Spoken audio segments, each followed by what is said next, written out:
Buenas noches y bienvenidos a Cuarto Milenio. La investigación periodística, los enigmas sin resolver, las desapariciones insólitas e incluso los rostros sin nombre que de cuando en cuando aparecen en las pantallas del televisor van a ser protagonistas de nuestro espacio. Somos Cuarto Milenio, tenemos todos los datos, los documentos, los testimonios y se los vamos a ofrecer.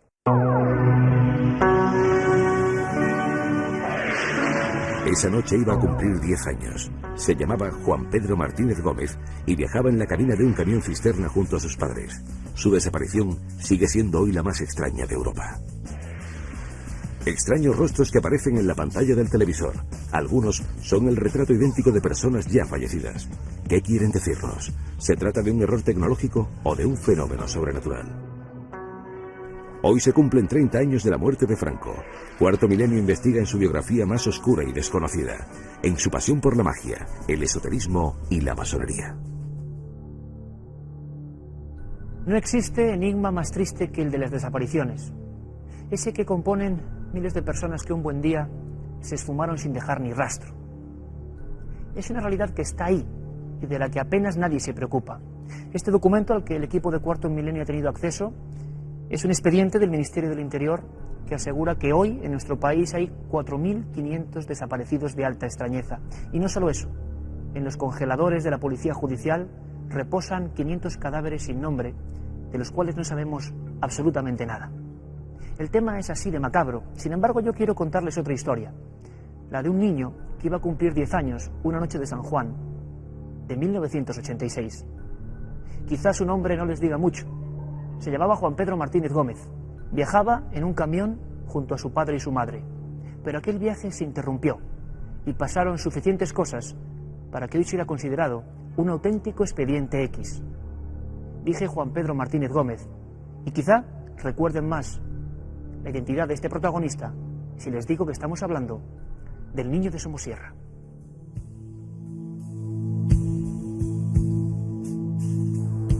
Millones de personas caminan todos los días por las calles, ajenas a un peligro que constantemente acecha. Es un enemigo invisible, sin rostro, sin paradero conocido, pero rotundamente real. Cuarto Milenio ha tenido acceso en primicia a un documento oficial estremecedor que revela cómo miles de ciudadanos de nuestro país faltan hace años de sus hogares. No hay una sola pista sobre lo que les ocurrió. No se sabe nada de ellos. Simplemente desaparecieron sin dejar rastro. Desgraciadamente, desde el año 90 a octubre del 2002 tenemos 15.000 desaparecidos, eso está en el boletín oficial del Estado, y 4.500 cadáveres sin identificar. Cayetano Jiménez sufre la tragedia que supone la desaparición de su hija Ana Belén. Su caso no es único. Existen personas de todo tipo y condición que de repente, y sin motivo aparente, se esfumaron.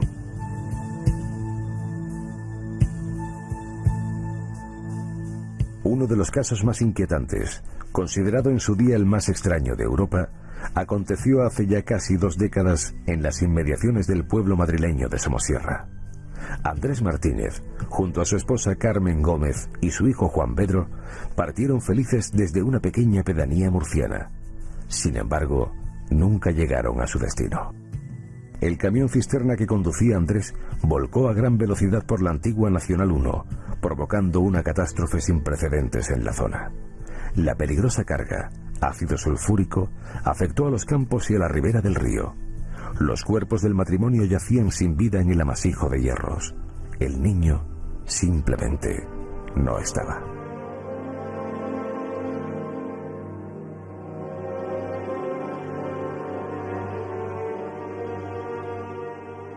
Era dramático. El camión volcado, una gran humareda enorme, saliéndose el producto que era tóxico, el oleum, saliéndose del camión, los bomberos con una intención rápida de poderlo cortar, y luego yo percibiendo de que ese oleum no se podía contener al lado del camión y se nos iba hacia el río Duratón con perjuicio para las aguas de los municipios colindantes. 20.000 litros de ácido se vertieron sobre la carretera del puerto de Somosierra, originando un auténtico caos. La mezcla del producto químico con el rocío de la mañana y el agua del río provocó una nube tóxica que obligó a los bomberos y a la Guardia Civil a cortar el tráfico. Es fácil imaginar aquella dantesca situación al efectuar un sencillo experimento químico. ¿Qué sucede cuando se le echa agua al ácido sulfúrico cuando toma agua? Se produce una reacción más o menos violenta y se produce un desprendimiento de gas.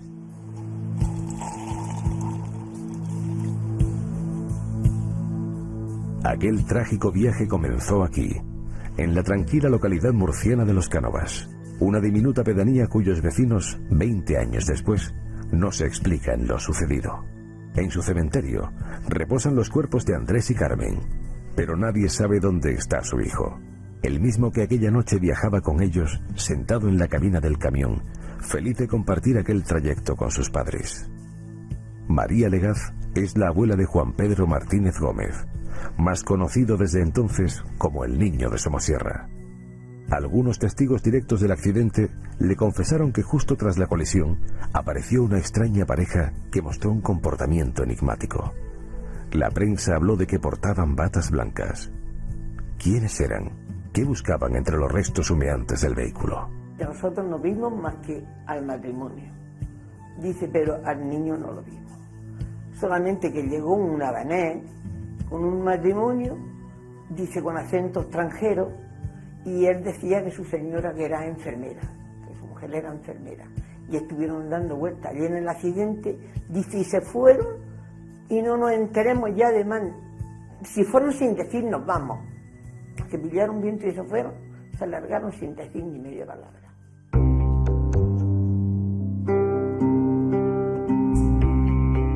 Una carretera tortuosa por la que ya no pasa casi nadie.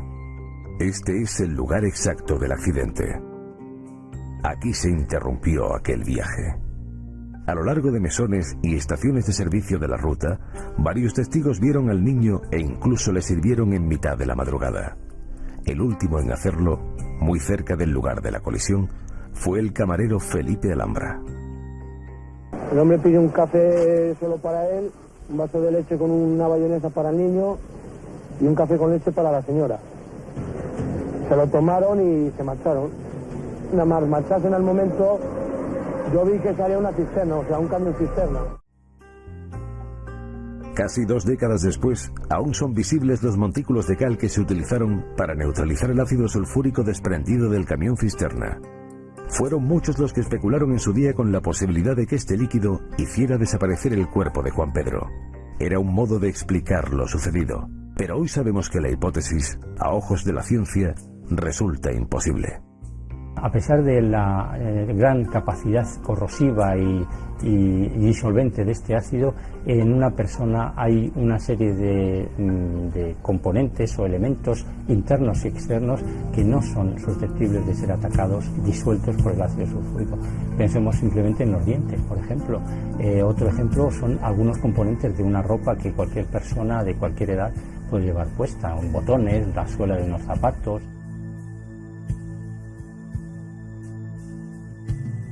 Las fuerzas de seguridad del Estado y varios miles de voluntarios peinaron un radio de 30 kilómetros sin encontrar rastro alguno del Niño de Somosierra. Ni un pelo, ni una huella, nada. En el tacógrafo del camión, un disco de papel que registra cualquier movimiento del vehículo, aparecían 12 paradas en la subida al puerto, sin que todavía se haya podido explicar la causa de aquellas pausas. Nadie pudo localizar la furgoneta Panet que apareció repentinamente al lado del accidente, ni averiguar la identidad de sus ocupantes. Y nunca más se supo de aquel niño. El caso continuó abierto durante años, hasta que Interpol lo consideró el caso más extraño de Europa. Poco a poco, la historia fue marcando la vida de todos los que se vieron implicados en la investigación, tiñendo de una tristeza muy especial sus miradas. ¿Cómo podía alguien esfumarse sin dejar rastro? La esperanza dicen que nunca se debe perder. Yo no soy de las personas que pierden la esperanza nunca, porque tengo motivos en mi familia para no perderla. Pero es algo que el tiempo te va menguando, te va reduciendo. Y llega un momento en que, esa esperanza se convierte en algo que, ahí está. pero nada más. No piensas en ese posible milagro, ¿no? Ya lo vieras de otra forma muy distinta. Posiblemente aparezca, como he dicho antes, alguien que pueda aclarar algo, pero ¿dónde está ese alguien? Es muy difícil.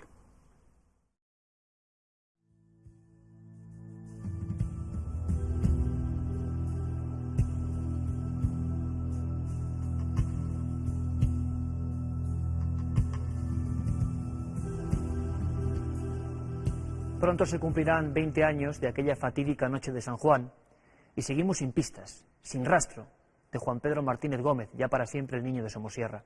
Sin embargo, es curioso porque mucha gente piensa que lo que transportaba el camión cisterna, esa gran cantidad de ácido sulfúrico, pudo disolver al muchacho. Y es normal creerlo porque tampoco las personas normales y corrientes sabemos qué hacen o dejan de hacer determinados agentes químicos sobre el cuerpo humano. Queremos en Cuarto Milenio hacer un experimento pionero. Para ello contamos con la inestimable ayuda de Martín Fernández. Él es químico del IGME, Instituto Geológico y Minero de España.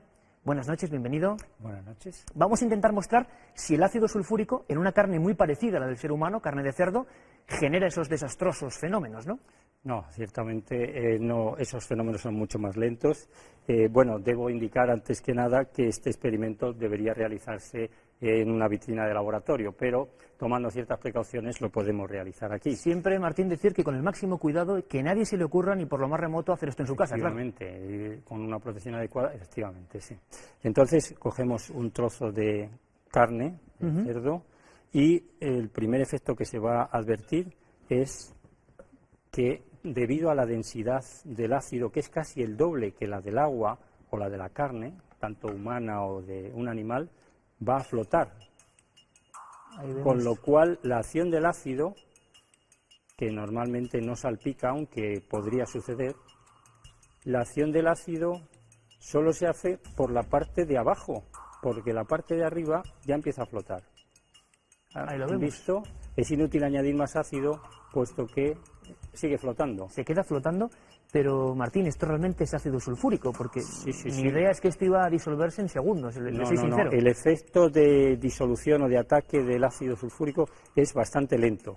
De hecho, el efecto químico primario del ácido sulfúrico es deshidratar el cuerpo, robarle el agua, absorber el agua que contiene el cuerpo, bien sea un animal, vegetal, cualquier, lo deshidrata. Entonces, al final, el residuo que va dejando el ácido es algo carbonoso, porque en estos cuerpos el componente más importante es el carbono, además de nitrógeno y algún otro elemento químico.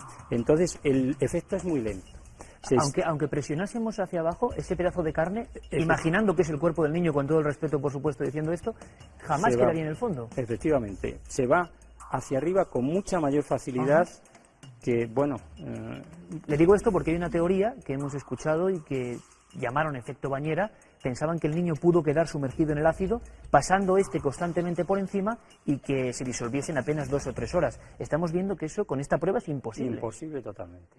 Se estima que a temperatura ambiente, para que el ácido sulfúrico pudiera disolver un cuerpo humano o un trozo así, se estimarían por lo menos del orden de 2 semanas. 2 semanas para disolver un pedazo de carne. Imaginemos qué ocurriría con un cuerpo humano. Por lo tanto, ¿dónde está Juan Pedro? ¿Qué ocurrió con él?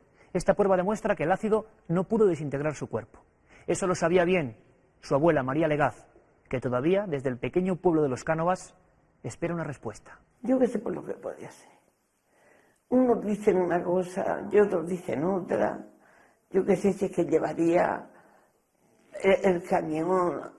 Mira, no lo sé, porque yo creo que hay quien dice que es que porque le quitaron el crío, pero yo no lo creo, porque yo me parece a mí que mi yerno prefiere que lo maten antes que le quiten el zagal, y mi hija lo mismo.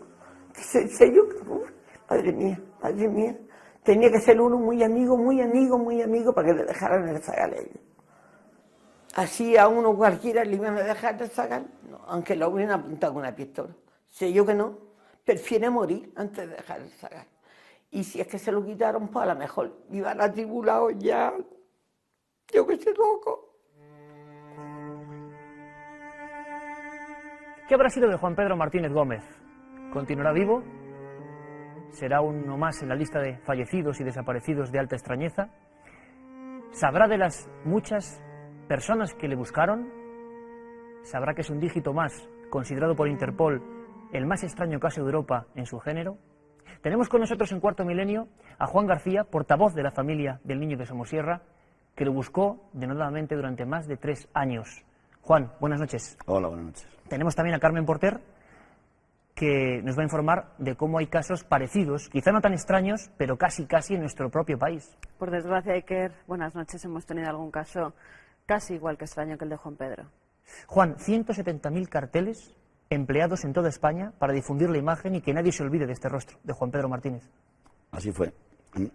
Enviamos aproximadamente unos 85.000 carteles a todos los colegios públicos y privados del país, con el objetivo de que la imagen se quedara cerca de los niños, ya que son ellos los primeros que son capaces de localizar cuando un niño llega a la zona, y otros 85.000 carteles que pegamos en todas las calles y pueblos de España. ¿Ha visto usted la prueba del ácido? ¿Qué piensa? Hubo muchas personas que creyeron que simplemente el asunto se resolvía con que Juan Pedro había sido disuelto por ese material químico. Bien, ese hecho, dadas las características de cómo sucedió el accidente, se descartó en aquel momento, ya que la prueba evidente que estaba sobre el terreno es que la boca de la cuba que se arrancó en el accidente provocó que todo el ácido de ese depósito cayera sobre el cuerpo del padre y no presentaba signos de quemaduras, simplemente tenía quemaduras superficiales sobre la piel la tenía negra, pero no le faltaba ningún elemento de la piel que le hubiera podido quemar el ácido. Mucha gente, Juan, se pregunta por esos 2 individuos, algunos lo describen con batas blancas, otros hablaron de pelo rubio, hay una furgoneta Banet blanca que hace detenerse al camión, pasaron muchas cosas en ese trayecto que nunca se han aclarado. ¿Usted qué opina después de su investigación? Bueno, pensamos que ese vehículo tuvo mucho que ver en el tema del accidente, no el vehículo en sí de la furgoneta, que la furgoneta para a continuación de suceder el accidente, se bajan efectivamente 2 personas, registran el camión y se largan de allí cuando había personas gravemente heridas en medio de la carretera. Si nosotros pensamos que aparte de ese vehículo también iba otro, pero vamos, nuestro esfuerzo se basó principalmente en localizar ese vehículo. De hecho, logramos sacar todos los DNI de todos los propietarios de furgonetas de ese modelo que había en España en esos momentos, pero no tuvimos la colaboración policial para sacarnos las fotografías para poder identificar al conductor o al propietario del vehículo. ¿Y usted qué cree que ocurrió? ¿Qué le pudo pasar a ese muchacho? ¿Quién podía secuestrarlo, retenerlo? Porque en algún momento de ese viaje desaparece y, sin embargo, punto por punto, creo que usted lo confirmó paso a paso, personas fueron verificando que Juan Pedro iba en ese camión, en el Volvo F12 de Andrés Martínez. Los 3 iban creemos que hasta la última parada que hace el camión. El camión hace los últimos 20 kilómetros, cuando empiezan los últimos repechos del Somosierra, empieza a efectuar extrañísimas paradas clásicas cuando existe una caravana. Cuando hay una caravana donde los vehículos se hacen frenar unos a otros, pero aquel día no había caravana. Sin embargo, en los últimos 20 kilómetros el camión efectúa 12 paradas. 12 paradas de segundos, incluso algunas paradas de 0 segundos, excepto la última parada que sucede en el último repecho, antes de saltar, de cumbrar el Somosierra, que tarda 22 segundos. Ese fue el momento fatídico, porque a partir de ahí, desde la primera parada, cuando nosotros comprobamos toda esa circulación, vemos que el camión, en cada momento que pasaba, cada parada que pasaba, Andrés se enfadaba más. Es decir, la circulación ya no era normal. Es decir, él le exigía más al camión, iba enfadado, digamos. En la última parada ya sale de esa parada de una forma no alocada, sino a la desesperada, es decir, de una forma desesperada. De hecho, nosotros comprobamos ese recorrido desde la última parada hasta el accidente, que hay aproximadamente 2 kilómetros, y con un camión, del mismo modelo de camión, con la mitad de la carga que llevaba, no pudimos ponerlo a la velocidad que él saltó el Somosierra. Él pensamos que iba siguiendo a alguien. ¿A quién?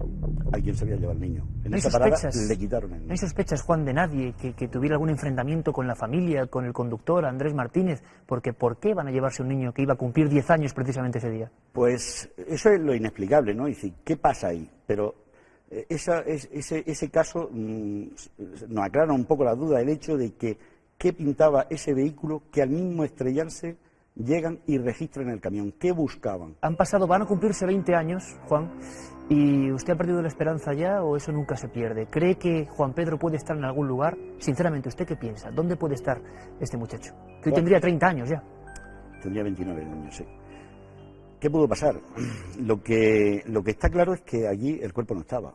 Es decir, ya no es que no estaba en el accidente, sino que si el niño vio algo extraño en esas paradas que hemos comentado o en esa circulación que hemos comentado, realmente ellos se vieron comprometidos de que los padres habían muerto y ¿qué hacían con el niño? ¿Qué hacían? Podían haberlo eliminado, pero el cuerpo hubiera aparecido. Era más lógico pensar que, en vista de que no podían soltarlo porque el niño podía contar lo que nadie se cree, dice, porque como no hay pruebas evidentes, pues nadie cree que el niño lo pudieron quitar a cambio de algo y que al matarse los padres tuvieran que hacerse cargo del niño. Pues se lo llevaran a algún sitio. Normalmente todas estas redes extrañas que hacen transportes así extraños suelen estar muy relacionados con la trata de blancas, con el tráfico de niños, y que se lo hubieran llevado a cualquier otro país o que estuviera por ahí, porque el hecho de que lo hubieran eliminado en aquellos momentos, el cuerpo hubiera aparecido, y así no ha sido. Pensamos que alguna vez, cuando se descubra algún caso de estos extrañísimos, que suelen pasar y de vez en cuando se descubre algo, alguien diga realmente qué pasó allí. Estamos convencidos que alguien sabe toda la verdad, y quizá alguien que está escuchando y viendo Cuarto Milenio. Ojalá podamos ahondar un poco más, ojalá podamos dar paz a esta familia. Nosotros hemos hecho la prueba del ácido, creemos que es importante, que es un eslabón, que nadie más podrá decir que el niño lo disolvió el ácido sulfúrico oleum, y seguimos poniendo la imagen de este muchacho, Juan Pedro Martínez Gómez, para que, quién sabe, se produzca un golpe de suerte y sepamos algo del auténtico expediente X, según Interpol, en torno a los desaparecidos inexplicables en España. Juan García, portavoz de la familia de Juan Pedro. No dude que seguiremos indagando en este asunto y cualquier ayuda cuenta con nosotros. Gracias. Muchas gracias. Carmen, por cierto, no es el único caso. Hay más. Hay otro muy parecido. Vamos a ver enseguida la imagen de él. Ocurrió muy pocos meses después y ya es extraño. El número 2 de lo más extraño, según Interpol, de desapariciones insólitas. Sí, desapariciones extremas, que es lo que dice Interpol, que son la de Juan Pedro y también la de David Guevara. Todos lo conocerán como el niño pintor de Málaga, porque su foto también recorrió toda España. Era un chaval que tenía 14 años, pintaba fenomenal, todos reconocían en Málaga sus obras y justamente cuando va a ir a una exposición en la que se mostraban sus cuadros, desde que sale de su casa hasta que llega a la parada del autobús, en apenas 100 metros, le ven testigos, Iker, le ven varias personas cómo va cargado con su mochila, con varios objetos para pintar, cómo lleva esos pinceles y va a la Masón. Era una sala de exposiciones donde precisamente se inauguraba ese día. Era un genio precoz, tenía 14 años. Efectivamente, Iker. Pero lo raro es que no ven a nadie aparcar a su lado, no ven que se acerca ningún coche. Él iba hacia la parada del autobús y en ese camino, desde su casa hasta que llega, desaparece inexplicablemente. No es como si se le hubiera tragado el aire por completo. Bueno, hemos visto la imagen de ese niño, otro niño con misterio, David Guerrero Guevara, desaparecido un 4 de abril del 87, y hablamos de fotos, de imágenes, de su colaboración para Cuarto Milenio, todas las imágenes, documentos que tenga, que creen que puede interesar este programa para iniciar una nueva investigación. Ya saben, 2 vías de contacto muy importantes. Carmen Porter. Las vamos a dar, como siempre, esas 2 vías de contacto. Una es a través del mail, nos pueden escribir a cuartomilenio@4.com, y también si quieren hacerlo a través de la carta para sus envíos de fotografías, de cintas, todo lo que ustedes deseen, pueden hacerlo a la calle Gran Vía, número 32, tercera planta, 28013 de Madrid, poniendo muy claramente Cuarto Milenio. Y ahora nos vamos con algo muy sorprendente, algo que habría que añadir casi en el prospecto, que es verdad, aunque nadie pudiese creerlo. La transcomunicación, psicoimágenes, algo que realmente impacta. Lo que van a ver a continuación es real. Son las imágenes recogidas por algunos investigadores centroeuropeos que iniciaron sus experimentos en 1985.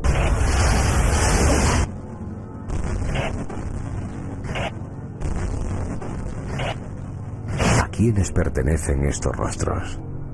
¿Qué es lo que buscan estas inquietantes caras asomándose a las pantallas de nuestros televisores? Igual que la psicofonía, lo que buscan es dar consuelo a la humanidad o a sus seres queridos porque así lo han dicho, dar consuelo para demostrarnos que la vida no termina aquí. Sinesio Darnell, químico industrial, fue uno de los pioneros en nuestro país. Allá por 1970 se adentró en el estudio de las psicofonías o presuntas voces del más allá, con la valentía de quien explora un territorio por primera vez. Estos fenómenos son catalogados por los parapsicólogos científicos como transcomunicación instrumental o TCI. Los especialistas aseguran que cualquiera puede experimentar en su casa, valiéndose de una cámara de vídeo enfrentada a un monitor grabando en circuito cerrado. Con un poco de paciencia y mucha dedicación, puede surgir la sorpresa.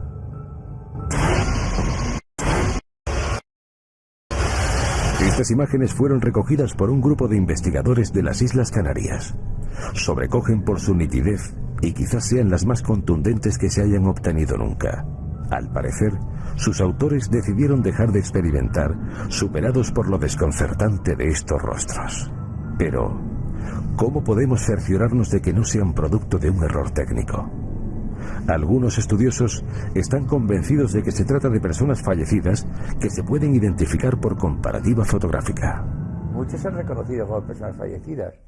Por ejemplo, la Elena Blavatsky, la creadora de la teosofía, la doctrina secreta, el químico que descubrió el aluminio, o aisló por primera vez el aluminio, un sacerdote que fue quemado por los alemanes en las cámaras de gas, en los hornos crematorios.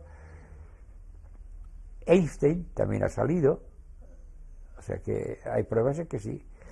Yo también puedo aceptar que en la psicoimagen también puede haber mentira, como me han dicho en psicofonía, puede haber suplantación de personalidades. Demasiado fácil para ser verdad.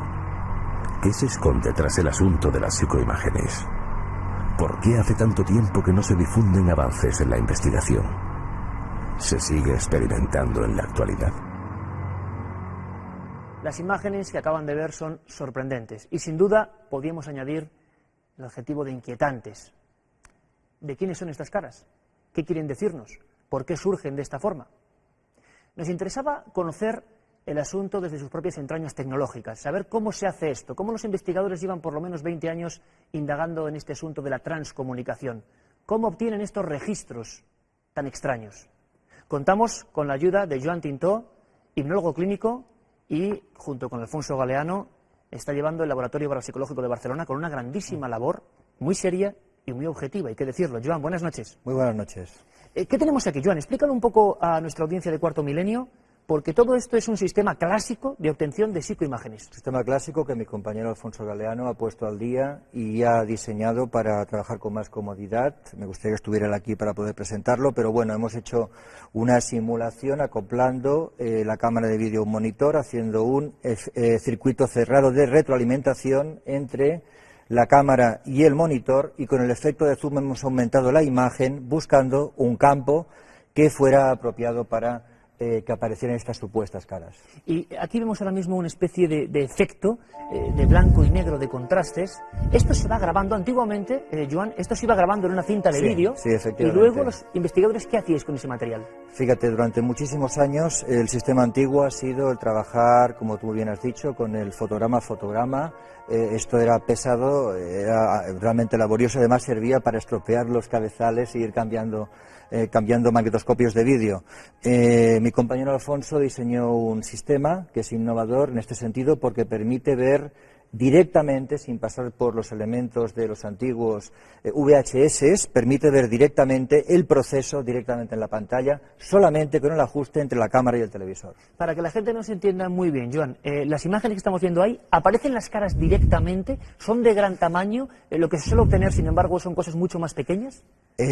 Aparecen caras y una serie de bordes muy concretos, pero aquí entraríamos ya en la polémica, porque aquí es donde yo estoy convencido que aparte de la técnica es muy importante el soporte humano que haga de canalizador entre el supuesto fenómeno y los aparatos. O sea que no solo es importante el material tecnológico, sino la persona que esté detrás. Esta es mi postura en este sentido. Así es como se obtienen las psicoimágenes. Pero ahora queremos dar un paso más. Cuarto Milenio se adentra en el día a día de muchos técnicos y especialistas que trabajan con todo su esfuerzo para intentar obtenerlas con mayor fidelidad, con mayor rigor científico. Acompáñenos al mundo de la transcomunicación. Cuarto Milenio acudió a Barcelona para entrevistar a un grupo de transcomunicación formado por Alfonso Galeano y Joan Tinto. El estudio sistemático les ha llevado a registrar algunas decenas de psicoimágenes, pero las preguntas siguen ahí. ¿Quiénes son? ¿Quieren decirnos algo? ¿A quiénes pertenecen? Hay una realidad objetiva detrás. Son, diríamos, la fotografía, entre comillas, de alguien que ya fallecido se comunica con nosotros desde otros planos dimensionales. Ya digo, estoy haciendo una interpretación, pero evidentemente no una corroboración. Cuanto más se profundiza en el fenómeno, más dudas surgen. Los investigadores, desde la soledad de sus laboratorios y el descrédito de la comunidad científica, siguen pasando cientos de horas en silencio, sin divulgar sus resultados, absorbidos por un misterio que les atrapa poco a poco. Los aparatos no imaginan cosas, los aparatos no tienen la capacidad del ser humano de fabular. Por lo tanto, lo que estamos captando tiene la objetividad de que nosotros lo reconocemos cuando lo vemos.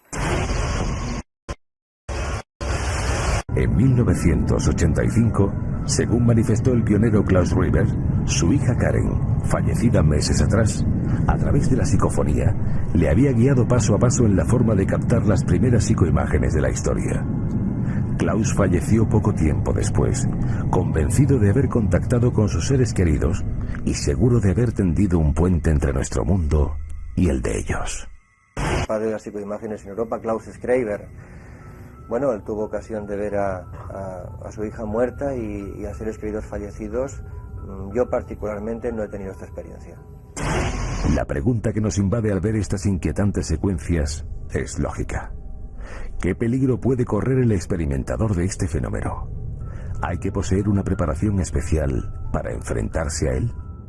El riesgo es personal, el riesgo viene en todo caso determinado por las obsesiones o por, ya digo, acercarse al fenómeno con excesivas, yo diría incluso hasta fantasías. El fenómeno está ahí, es una realidad, es constatable, podemos hacer como primera explicación una serie de interpretaciones al respecto, pero lo que hay que procurar es no engancharse psicológicamente, es decir, no quedar supeditado, que es el fenómeno el que te domine a ti. Esta parece ser la maldición que acompaña al estudio de la transcomunicación. Algunos acabaron obsesionados y aislados de la realidad, en la soledad perpetua de sus laboratorios, experimentando sin parar. Fredrik Juberson, documentalista sueco y colaborador personal del Papa Pío XII, terminó sus días convencido de que los muertos le hablaban en cualquier momento. Su imagen también apareció con rostro atormentado, años después de su fallecimiento. Sí que es cierto de que algunas da la impresión de que son aquello que dicen ser, seres del más allá. Existen decenas de grupos que trabajan en la TCI aprovechando las nuevas posibilidades de Internet. Incluso Hollywood ha llevado el asunto a las pantallas de todo el mundo con la película White Noise.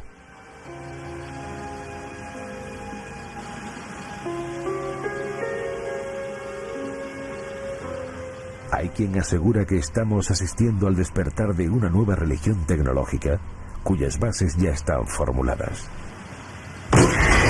Cuando Einstein anunció su teoría de la relatividad en 1915, los matemáticos de aquella época se limitaron a decir que aquello era un simple juego matemático, que no servía para nada.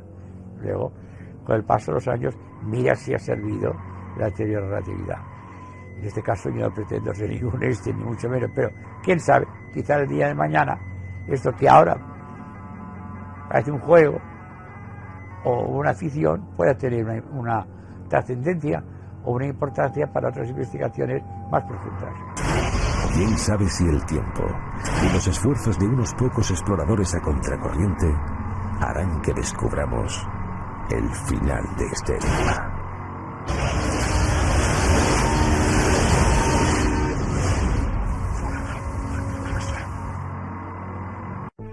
Hicimos unas experiencias con alumnos y cuál fue mi sorpresa cuando algunas cosas que proyectaban parecían dibujarse objetivamente en el monitor. Eso me dio la pista de que tenía mucho que ver lo que uno estaba sintiendo emocionalmente en ese momento. El odio de Franco hacia la masonería era tan profundo y personal que, ya siendo jefe del Estado, escribió un libro sobre el tema, firmando con el seudónimo de Jacques Bohr.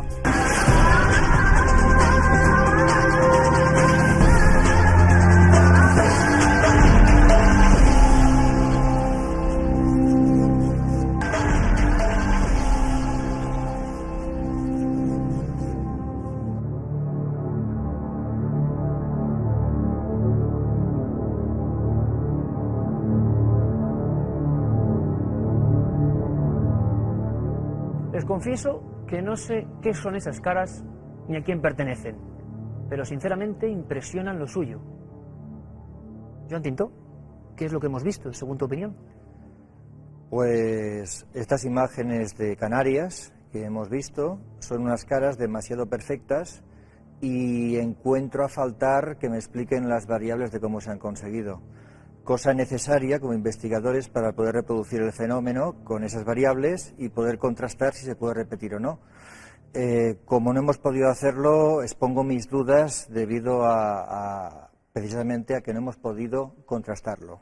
¿Es fácil obtener psicoimágenes? ¿Suelen salir abundantemente? ¿Hay que estar esperando mucho? ¿A ti cómo te ocurrió? Vamos a ver, yo estoy convencido de que es importante la actitud mental del investigador, es decir, las nuevas propuestas de investigación proponen de que hay un estado de conciencia concreto que nadie sabe cuál es, pero que tiene que ver con la actitud delante de la propuesta de trabajo para que ese proceso tenga su efectividad. Es decir, no solo es el tener un nivel técnico, creo que es fundamental, sabiendo lo que se está tocando, sino además tener una especie de conexión con el fenómeno. Y me estoy explicando, hay dos grandes hipótesis, la trascendente, los investigadores que están proponiendo que estamos contactando con seres del más allá que vienen a pedirnos ayuda, pero otras propuestas, y esta es la mía, por ejemplo, otros investigadores opinamos que sospechosamente el universo personal del investigador se encuadra muchísimo en aquello que está sacando en las imágenes, y me remito a las muestras de los trabajos que hemos podido comprobar en el mundo. O sea, que las emociones personales de quien indaga tienen mucho que ver. Absolutamente. Con la interpretación, desde luego. Absolutamente, Iker. De hecho, ese estado de conciencia es fundamental para que el trabajo funcione.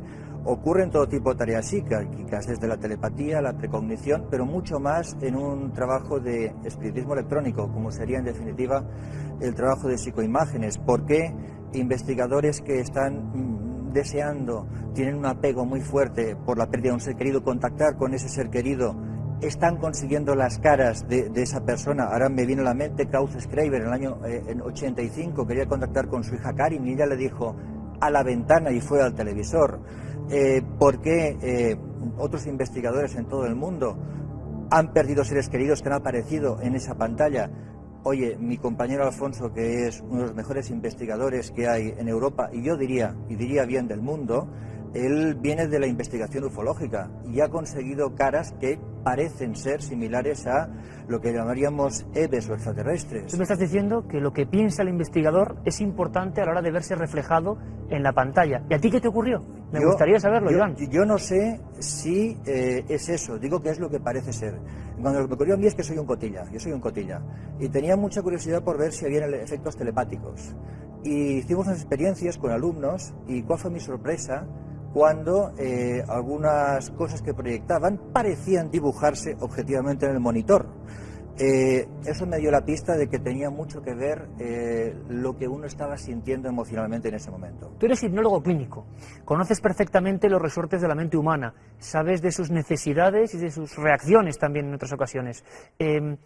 ¿Crees que existe una conexión directa con lo que, por ejemplo, está pensando el investigador en ese momento, que está reflejando quizá su frustración, su miedo, su recuerdo? ¿Sería posible? Bueno, de hecho, los apegos son una arma emocional muy, muy poderosa y son ideales para sacar información psíquica y para hacer investigación. Esa hipótesis, Iker, no podemos descartarla. De hecho, parece ser así en muchísimos casos donde hay resultados que, repito, se encuadran muchísimo con lo que en ese momento el investigador está deseando sacar. Yo no digo que sea eso, digo que es lo que parece. Tecnología y misterio, pasado y futuro se mezclan en esta encrucijada llamada transcomunicación. Sinceramente, es sospechoso observar cómo muchos investigadores que se adentraron en este extraño mundo lleno de sombras, de tinieblas, ¿se imaginan ustedes a alguien experimentando día y noche creyendo que contacta con seres queridos? Pues me da la sensación de que muchos de ellos no acabaron bien. No sé si me equivoco, Joan. Muchos pioneros de esta historia no acabaron precisamente bien, superados por el fenómeno, quizá. Efectivamente, Iker. Cualquier comportamiento obsesivo, cuando hay un trabajo experimental de investigación, puede crear resultados fatales y nefastos para el investigador. Yo quería decir que el trabajo de las psicoimágenes, así como el de la tabla Ouija, como tantos otros en ese tipo de propuestas experimentales, puede crear comportamientos o mecanismos que permitan sacar nuestros miedos ocultos, más inverosímiles, y podemos trasladarlos en este caso a la gran pantalla. El problema no es lo que se hace, es no tener medida en lo que se hace ni saber lo que se está tocando. Por tanto, yo lo que haría sería aconsejar a las personas que quieren investigar estos asuntos que tengan en cuenta de que un cuchillo no es malo en sí mismo, sino es malo en la intención o el uso que se le da. En manos de un cocinero sería fantástico, en manos de un asesino sería terrible. Bueno, el tema de las psicoimágenes tiene un solo peligro, la obsesión, como tanto tipo de tareas psíquicas. Pero bueno, no porque aparezca nada malo de allí, porque son completamente inocuas. El peor enemigo somos nosotros mismos y nuestra actitud delante de las cosas. Vamos a escuchar y a ver otro tipo de teorías. Es importante nunca perder la compostura y saber que la tecnología, en este caso la ingeniería electrónica, tiene algo que decir, tiene algo que aportar a este tipo de misterios. Porque para, por ejemplo, Eduardo Saiz, ingeniero electrónico, quizá haya aberraciones tecnológicas perfectamente explicables que produzcan caras, o quizá no. Vamos a comprobarlo. Se me ocurre que si el sistema que estamos utilizando de grabación es el típico sistema que se ha utilizado toda la vida, de grabación en VHS, long play, que se utilizaban en los sistemas de seguridad de CCTV, dada la lenta velocidad a la que transcurre la cinta, cualquier arruga en la propia cinta nos puede provocar una imagen fantasma, llamémosle, y que nos dé la sensación de ser pues cualquier cosa, lo que nuestra imaginación dé a entender. Ahora, si me lo permiten, dejamos atrás píxeles, cámaras, ordenadores, psicoimágenes y nos vamos al pasado más remoto, a las momias. Hay una que, si no la conocen, van a empezar a saber de ella. Se llama Otzi, Carmen Porter. Pues sí, Otzi es el hombre de los hielos, una momia que data de hace 5.000 años y que fue encontrada en 1991 en la frontera entre Italia y Austria. Pero lo curioso de esta momia es que son 7 ya las personas que han muerto y que han estado en contacto con ella. El último ha sido Iker, un científico australiano que se llama Tom Loy. Él estaba escribiendo sobre el ADN de esta momia y falleció. Pero me parece que no es el único caso. El que descubrió la momia, el que la filmó, todos. Efectivamente, Iker. El primero de ellos fue el patólogo Rainer Henn. Después le siguieron el periodista que filmó cómo se rescataba ese cuerpo del hielo, el turista que halla la momia y así, Iker, hasta 7 personas. Una cadena de muerte, una cadena enigmática. Ya hay nuevo fenómeno tipo Tutankamón, sin duda alguna. Y fenómeno bien distinto es este que estamos viendo. Se trata de un ovni captado, supuesto ovni por supuesto, sobre la provincia de Castellón.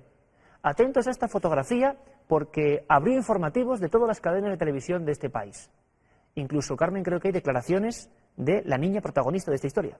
Tenemos declaraciones de Miriam Lafuente, una chica de 14 años que se encontraba haciendo fotografías a un chalet que se estaban construyendo sus padres y de repente salió algo extraño en estas imágenes. Vamos con ella. Fue a finales de mayo, al mediodía, y yo estaba fotografiando pues mi villa, los animales, todo en general, y pues he hecho una fotografía de paisaje y no sé, la almacené como todas las demás del verano y luego al ir a mirarlas todas en el ordenador se vio eso. Pero atención porque en este caso parece que hay tramoya, es decir, cosa oculta no visible a simple vista. Estas fotografías se las hemos mandado al informático de este programa, Guillermo León. Pues la verdad es que sí, que al parecer hay algún tipo de retoque fotográfico que se ha hecho con programas informáticos. Además hemos encontrado incluso la imagen de ese ovni que ha sido literalmente cortada y pegada en otra fotografía. Se trata de un objeto volante no identificado que apareció en México en 1997. No estamos diciendo que Miriam Lafuente, que es la autora de esa fotografía, haya trucado de alguna forma la imagen, pero sí que alguien de su alrededor, de sus amigos, de sus cercanías, ha podido hacerlo. Y ahí ven ustedes la comparativa. Se trata del mismo objeto, del objeto volante no identificado captado en México hace 10 años, que por arte de magia aparece hace unos días en una foto en Castellón. Ustedes, como siempre, tienen la última palabra. Por cierto, que vamos de eso, de palabras bíblicas y enigmáticas, Carmen. Sí, el último descubrimiento arqueológico se ha realizado en Gat, al sur de Israel. Allí, que en una vasija se ha hallado una inscripción que hace referencia al gigante Goliat, ese personaje que hasta ahora era legendario y que a partir de hoy puede empezar a ser no una leyenda, sino pura realidad. Goliat, un personaje poderoso, un personaje influyente, como lo fue Francisco Franco. 40 años gobernando España con mano de hierro en una dictadura larga y que tuvo muchos puntos oscuros. En este 30 aniversario vamos a leer, y estamos leyendo ya, todo tipo de teorías, de hipótesis, de conocimientos más o menos superfluos. Sin embargo, hay un lado oscuro de Franco, un lado de esoterismo, de enigmas, de pasión por la masonería. ¿Quieren conocerlo? Vamos a hacerlo aquí, en Cuarto Milenio. En el momento en el que se cumplen 30 años de la muerte del general Franco, resulta asombroso comprobar que aún quedan en su biografía hechos desconocidos, que tienen que ver con el mundo de lo mágico, lo insólito y lo esotérico.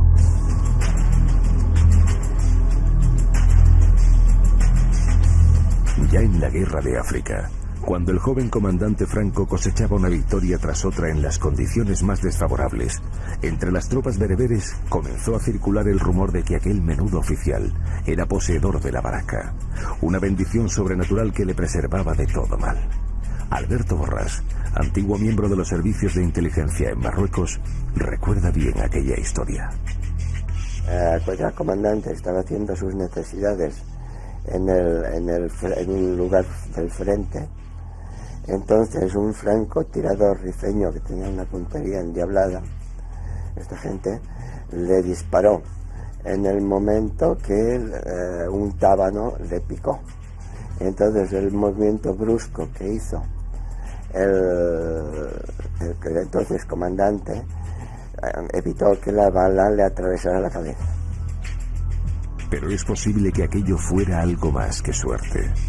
Se cuenta que el comandante frecuentaba en aquellos días la compañía de Mersida, una extraña mujer, medio bruja, medio ermitaña, a la que los nativos reverenciaban.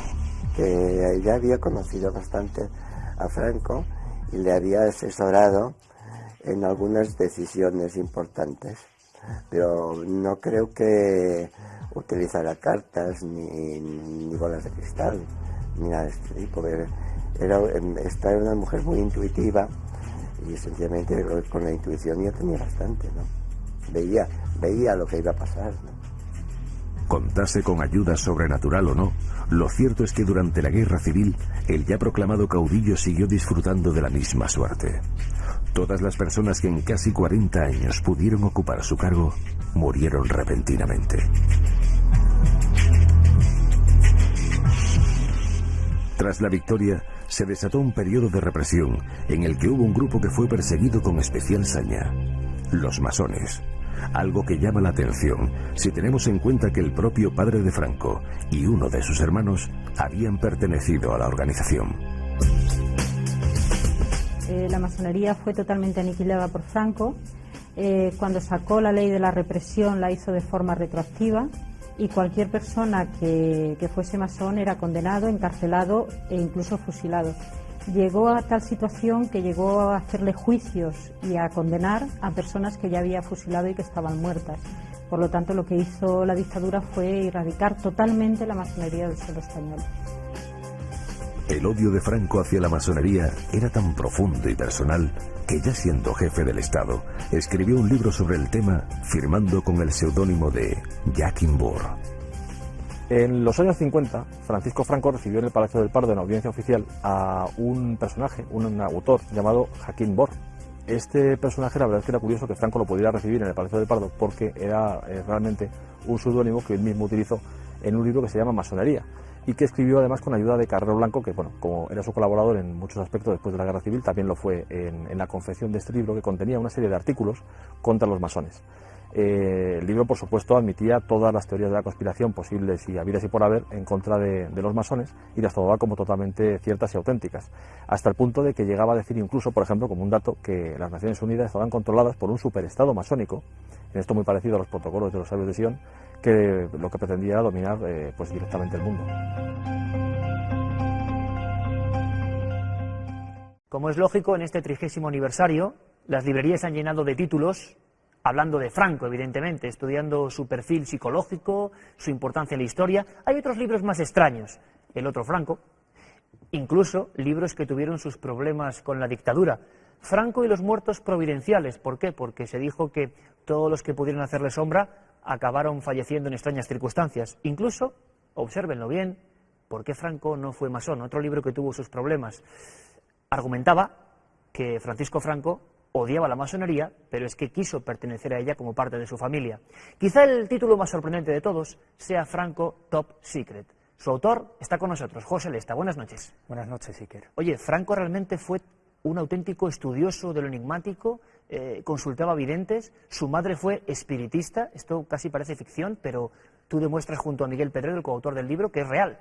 Bueno, para nosotros fue una sorpresa. La verdad es que empezamos haciendo una investigación sobre el perfil de Franco absolutamente pues normal, sobre el catolicismo, el ultracatolicismo, un tema además bastante aburrido, y nos encontramos pues con la tremenda sorpresa de que efectivamente Franco y toda su familia, sus hermanos, su padre, no solo coqueteaban con la masonería y con otros muchos grupúsculos esotéricos, sino que tenían una vena, digamos, espiritual o esotérica o supersticiosa, ¿no?, muy acentuada, quizás gracias, como tú bien dices, Iker, a la madre. La madre pues era una persona que realizaba sesiones de espiritismo. Otra de las sorpresas que nos llevamos en el transcurso de esta investigación, incluso era una persona que no lo hacía como afición, sino que consultaba a una profesional y le pagaba. ¿Hay documentos reales de esta afición de la madre de Franco al espiritismo? Bueno, nosotros conseguimos una foto, yo creo que una foto inédita, de la hija de la vidente que hacía sesiones de espiritismo en la trastienda de la casa de los Franco con la madre y probablemente con otros familiares. Llegamos a ponerle nombre y apellidos a lo que era simplemente un rumor que circulaba por Galicia pues desde principios de siglo, ¿no? El que la madre de Franco pues era una practicante casi profesional del tema. Y yo creo que eso influyó en los tres hermanos, por supuesto en el dictador, y a partir de ahí pues nos encontramos temas mucho más sorprendentes, que era una persona efectivamente que tras ese barniz católico que nos mostraba en el nodo y en otros muchos sucesos y situaciones, pues había algo que casa más con el esoterismo y con todos los temas que tocamos aquí. No es casualidad que se hiciera pasear durante 40 años con una reliquia como la mano de Santa Teresa de Jesús. Eso era solo la punta del iceberg. Y quizá una de las muestras más extrañas de esta pasión de Franco por la propia masonería, no olvidemos su gran caballo de batalla contra el que combatía, consideraba un gran peligro que acechaba a Europa y a España en particular, es ese libro maravilloso, increíble, insólito, que va a sorprender en un día como hoy, Masonería. J. Bor. Era Franco el autor. Era Franco, un secreto guardado durante 40 años. La verdad es que es cierto que Franco publicó ese libro de manera anónima, igual que su mano derecha, Carrero Blanco, el almirante, que fue asesinado. Otra persona totalmente influenciada e imbuida por temas esotéricos, que incluso publicó parte de las visiones y de los sueños premonitorios que en los años 50 tuvo, ¿no? Es una persona que también publicó con el seudónimo de Juan de la Cosa libros muy curiosos, ¿no? Y efectivamente Franco publicó ese libro tremendo, Masonería, donde echaba la culpa de todos los males de España y de la historia española pues a la sociedad secreta, y fue un libro publicado en el año 52, vendido a diestro y siniestro. Los españoles se interesaron mucho por él, pero no fue hasta el año 81 que la Fundación Francisco Franco pues desveló un secreto que algunos ya intuían, ¿no? Es decir, que Franco estaba absolutamente obsesionado con el tema a nivel personal y por eso hizo ese libro. Es probable que esa obsesión, José Lesta, autor de Top Secret, el lado oculto de Francisco Franco, esa obsesión proveniese por un intento de pertenecer a la masonería como por otro lado perteneció su propio hermano, Ramón Franco. Bueno, nosotros es la hipótesis que barajamos y basado en unos datos, ¿no? No es una hipótesis gratuita.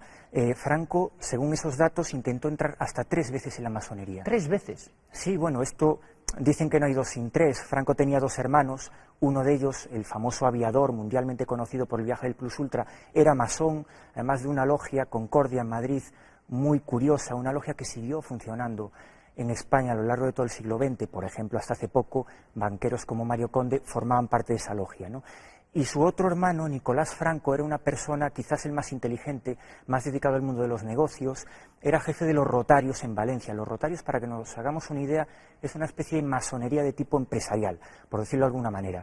Y como te digo, no hay 2 sin 3. Franco lo intentó, según esos datos, 3 veces. Hay una declaración jurada de un militar coetáneo de Franco, el teniente coronel Joaquín Morlanes, que asegura y perjura en una lista de personas que dejó por escrito, militares todos ellos, que fueron los que votaron en contra de que Franco entrara en la masonería cuando era un oficial desconocido en el norte de África. Concretamente dice que intentó entrar en la logia Lucus, en Larache, donde él servía, como te digo, cuando era un soldado totalmente desconocido. Y lo más interesante yo creo que es que los militares votaron en contra de su propio compañero de armas, pues por la excesiva dureza que tenía con la tropa, es decir, era una persona que ya apuntaba un poco lo que iba a ser en el futuro, desgraciadamente, ¿no? Y por eso lo rechazaron. Biografía absolutamente desconocida del general Franco, pero hay un detalle que a los historiadores tampoco se les ha pasado de largo, y es la tremenda suerte de un hombre físicamente empequeñecido respecto a otros, con ciertos complejos, lo han dicho varios psicólogos y psiquiatras, no lo digo yo, pero que sin embargo estaba siempre rodeado de un aura de magnífica suerte. La barraca de Franco es un tema apasionante. Hay libros, decíamos antes, que incluso analiza históricamente cómo cualquier persona, hagamos historia, que pudo en algún momento sustituirle a lo largo de 40 años, falleció en circunstancias curiosas. Esa barraca, se hablaba mucho de ello desde el inicio, incluso de la Guerra Civil. Fue uno de los grandes mitos que aprovechó toda la maquinaria franquista, ¿no? Para subir al dictador a la esfera casi de lo mitológico, ¿no? Pero es cierto que si uno cuando va a investigar y a nivel estadístico, ¿no?, empieza a rebuscar en antiguos papeles, cuando Franco era un soldado anónimo en el norte de África luchando, y se da cuenta de que en los 3 primeros años esa barraca empezaba a crecer, precisamente porque 42 oficiales que habían entrado a luchar con él, pues habían caído en combate y solo quedaban 7 ilesos tras 3 años de combate, y uno de esos 7 era Franco. Pues es cierto que hay algo real detrás de todo eso, es decir, era un tipo con suerte, se puede decir, ¿no?, desde ese punto de vista. Y después hay una serie de sucesos que fueron ocurriendo, por ejemplo, cuando lo hirieron de muerte, ¿no?, en 1916, siendo, como te digo, un soldado anónimo, no tenía ningún aparato propagandístico a su alrededor, pues también esa barraca que decían los moros que le protegía contra las balas, parece que actuó de nuevo, ¿no? Cuando le hieren en el vientre, es prácticamente dado como muerto y salva la vida casi milagrosamente. Eso que decirlo hoy en día es casi un tabú, ¿no? Sin embargo, pues cuando uno, como te digo, va a analizar pues todo lo que sucedió, pues las radiografías médicas que se tomaron en su momento y tal, pues te das cuenta de que era cierto, un tipo que efectivamente tuvo suerte. Las muertes que tuvo a su alrededor para encaramarse al poder, porque no era una persona precisamente ni muy culta ni muy preparada, fue un tipo, como te digo, Iker, que se encontró el poder casi por un azar, ¿no? Es decir, 4 muertes muy importantes sucedieron a su alrededor, y gracias a esas muertes pues azarosas, él se encaramó al poder. Por ejemplo, el general Mola, que era una persona que después de la Guerra Civil podía haberle hecho sombra, murió en un aparatoso accidente de aviación. Se habló de un atentado, de una conspiración, pero probablemente fue pues un problema. Y así con varios casos bien conocidos. Y así con varios casos. Fundamentalmente, Iker, el de Sanjurjo, el del general Sanjurjo.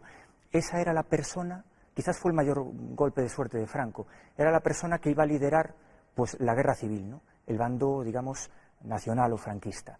Y esa persona, cuando precisamente iba a dirigirse hacia Burgos para liderar la rebelión que se estaba produciendo, pues tuvo también un accidente de aviación muy aparatoso, nada más despegar, explosionó su avión, se incendió, y a partir de ahí Franco vio pues su hombre camino de suerte, sin duda alguna, de azar, que muchos además asemejan a su larga estancia y conocimiento de las antiguas, antiquísimas religiones africanas. Vamos a escuchar, antes de dar paso quizá al gran misterio de Franco, a lo que es la ubicación de su propio sepulcro. Nada es al azar, nada es porque sí.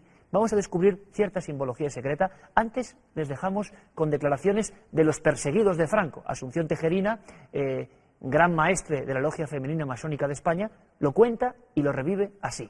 Había, creo que eran 2 logias, pero estaban en las 2 bases militares norteamericanas. Fue una cesión que tuvo que hacer Franco a los americanos y concretamente después conocimos a la logia que estuvo trabajando en Rota durante bastante tiempo de la dictadura, pero por supuesto no se conocía, nadie conocía su existencia dentro de España, ¿no? Había muchos militares en aquella época que eran masones, ¿no? La inquina que le tenía, bueno, podrían ser por varias razones. Una, porque Franco gestionó todo el tema de la dictadura para poder mantenerla durante mucho tiempo. Aisló a España culturalmente.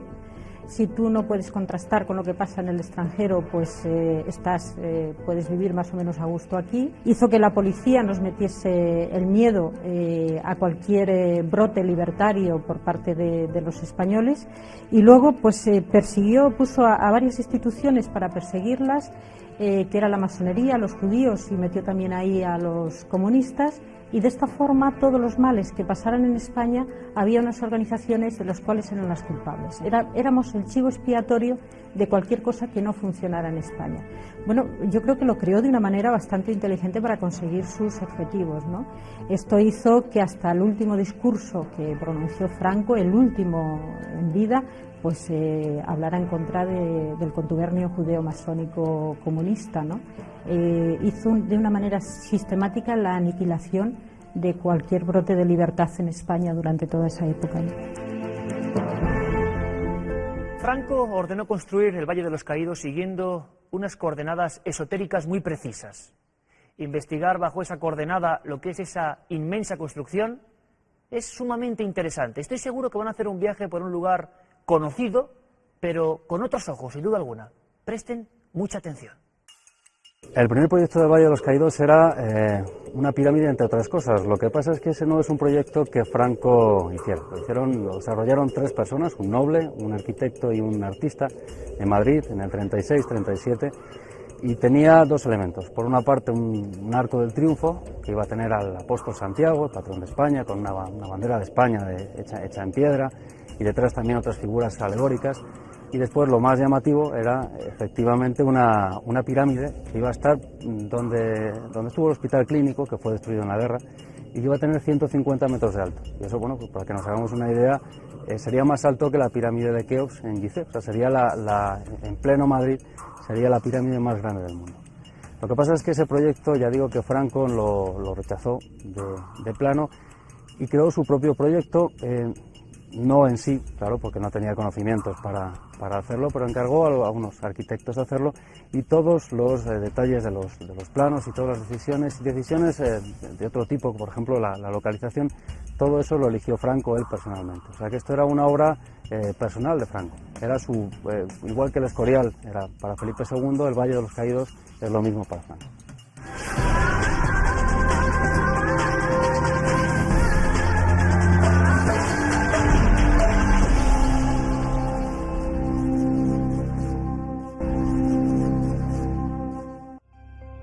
El mayor de los misterios que rodean a la figura de Franco es el relativo al enclave designado para servirle de sepulcro, el Valle de los Caídos, una ciclópea construcción erigida con el trabajo forzado de un ejército de prisioneros. Los investigadores David Zurdo y Ángel Gutiérrez han trabajado durante meses en este lugar, desentrañando hasta el último de sus secretos. Sí, bueno, el Valle de los Caídos está lleno de símbolos, por todas partes. Por ejemplo, la propia entrada, la escalinata de entrada a la basílica tiene 10 escalones. Y esos 10 escalones pues, pueden tomarse como un símbolo de los 10 mandamientos, que sería pues, el más directo, digamos. Pero también puede estar relacionado, por ejemplo, con los 10 niveles que la Cábala contempla de la ascensión espiritual, del neófito a la sabiduría. También se suponía que había 10 escalones que daban acceso al templo de Salomón. Y después ya el hecho de que la propia basílica esté excavada en una gruta también es significativo, porque eso es algo en lo que insistió Franco él personalmente. El El propósito esotérico de esta construcción queda de manifiesto cuando descubrimos que el primer proyecto fue el de construir una gigantesca pirámide, símbolo supremo del ocultismo, mayor aún que la de Keops en Egipto. El proyecto fue considerado inviable y abandonado, pero ello no le restó misterio ni grandiosidad al Valle de los Caídos. A la cruz de 150 metros de alto hay que añadir una basílica excavada bajo la montaña de granito, cuya longitud es mayor que la de San Pedro en Roma, y que está repleta de símbolos inquietantes.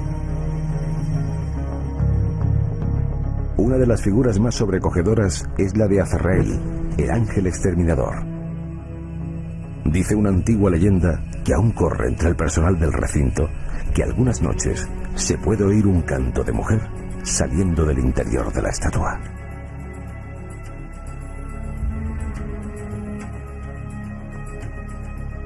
La ubicación de la cruz tampoco es casual. El monte Abantos es un lugar considerado mágico desde tiempo de los iberos. Al otro lado de la montaña se encuentra otro monumento con connotaciones esotéricas: el monasterio del Escorial. Los tres, la cruz, la cima del monte y el monasterio, se encuentran alineados a la perfección. El propio Franco dijo en una ocasión que solamente respondía de sus actos ante Dios y ante la historia. Después de lo que acabamos de ver, parece evidente que la historia aún tiene muchas incógnitas que despejar sobre la figura del hombre que rigió durante 40 años el destino de España.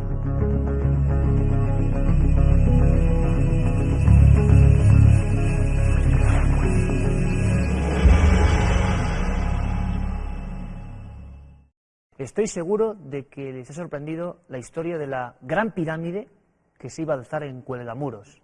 Sinceramente impresionante. Quería ser, anhelaba ser, más alta que la gran pirámide de Keops. Sin duda todo eso obedece a un sentido, obedece a una maniobra que no controlamos, que no comprendemos. ¿Por qué no se llegó a construir esa inmensa mole con ese sentido esotérico? Bueno, fueron los planos iniciales, ¿no? Es decir, esos planos fueron diseñados por 3 personas del bando nacionalista, un militar, un escultor y un arquitecto, y fue la primera idea que se pergeñó sobre el Valle de los Caídos. Para nosotros fue una sorpresa encontrarnos esa mole, 150 metros de altura, la pirámide más grande del mundo, y los diseños precisos incluso del interior, una pirámide hueca que iba a estar llena de ventanucos, de pequeños ventanucos donde iban a ir o a reposar, ¿no?, pues los cuerpos de muchas personas, ¿no? Esa idea absolutamente estrambótica, pensemos que es el año 36, plena guerra civil, se están haciendo esos diseños, es presentada a Franco. Y Franco, curiosamente, no la rechaza de salida. Franco, curiosamente, se lo piensa y la respuesta es que no le parece procedente. Es decir, a él le gustaba, probablemente le gustaba la idea, pero pensó que quizás pues los españoles no iban a entender, o la gente no iba a entender, qué demonios hacía una pirámide en las afueras de Madrid, la pirámide más grande del mundo. Una auténtica incongruencia, una barbaridad, ¿no? Y por eso se decantó por la cruz más cristiana y más pues católica, que es lo que nos acabó vendiendo durante 40 años, desgraciadamente. Sin duda, José, muestra fidedigna del amor de Franco por ciertas doctrinas no muy bien conocidas que entran de lleno en el esoterismo. La pirámide, ni más ni menos, el gran símbolo de lo oculto. Como decimos aquí, en Cuarto Milenio, nada es azar. José Lesta, muchas gracias. Muchísimas gracias a ti, Iker. Carmen, terminamos rápidamente este nuevo viaje en la nave del misterio con detalles sumamente importantes. Ya lo saben, ustedes pueden ser corresponsales de este programa. Su información es válida y necesaria. Información como esta. Ya lo están siendo, Iker, corresponsales de Cuarto Milenio. Fernando Morante nos escribía desde Granada porque estaba muy asustado con una fotografía que había salido mientras daba un paseo de noche con su mujer. Ellos estaban en el patio de Mexual, en la Alhambra de Granada, hacen una fotografía y algo surge en el cristal. Parece un hombre apoyado en ese cristal, pero Iker, allí no había nadie. Yo diría más, un hombre atormentado. O cegado por el flash, que también puede ser. Se han hecho todo tipo de experimentos. Guillermo León ha analizado con varios software de tratamiento fotográfico esta imagen y en ningún momento ha encontrado ningún tipo de fraude. En la ventana de la derecha, eso sí, nos dice que apreciamos justamente donde aparece el centro del foco del haz de luz de flash. Y eso es una especie de figura con la cara, con los brazos levantados. Además, se le ven muy bien las palmas de las manos, Iker. El fogonazo es el flash, no hay truco fotográfico, que era lo que estaba allí, una posible explicación. ¿Cuál es la solución? Que alguien se hubiera apoyado varias horas antes o varios días antes, no hubieran limpiado ese cristal y con el reflejo del flash pues surgiera esta figura. O sea que a veces no son fantasmas o fenómenos extraños todo lo que reluce. Una simple posición en una ventana, el reflejo, el flash y ahí está, efecto mágico. Pero hay otros muchos casos, lo saben ustedes ya muy bien, que no tienen explicación, que están ahí, que son un misterio en sí mismos, y para eso hay esas dos vías de contacto fundamentales que hay que anotarse casi ya mentalmente. Claro que sí, además se las van a aprender muy prontito nuestros espectadores, unas a través del mail cuartomilenio@4.com y la otra si nos quieren mandar cintas, fotografías, lo que ustedes quieran, o cartas, también las leeremos alguna. Tienen que escribirnos a Gran Vía número 32, tercera planta, 28013 de Madrid, a nombre de Cuarto Milenio. Y yo, antes de despedir a todo este equipo de la nave del misterio, me gustaría emplazarles para dentro de 7 días, aquí como siempre en 4, con un documento excepcional. Nuestro equipo esta vez sí ha captado y se ha enfrentado al misterio. Ocurrió en la grabación de un reportaje en una vivienda humilde, normal y corriente de Madrid. Ahí aparecieron lo que llaman psicofonías. Parece que ya poco a poco vamos teniendo suerte. Con este documento y con la promesa de analizar a fondo lo que nos pasó, les dejo la cita aquí, en una semana, Cuarto Milenio. Les esperamos. Ocurrió el 14 de agosto de 1991. Aquel día, en este cuarto, fallecía Estefanía Gutiérrez Lázaro. Su muerte continúa siendo un misterio. Su muerte fue súbita y sospechosa. Desde aquella fecha, en este edificio, comenzaron los fenómenos paranormales.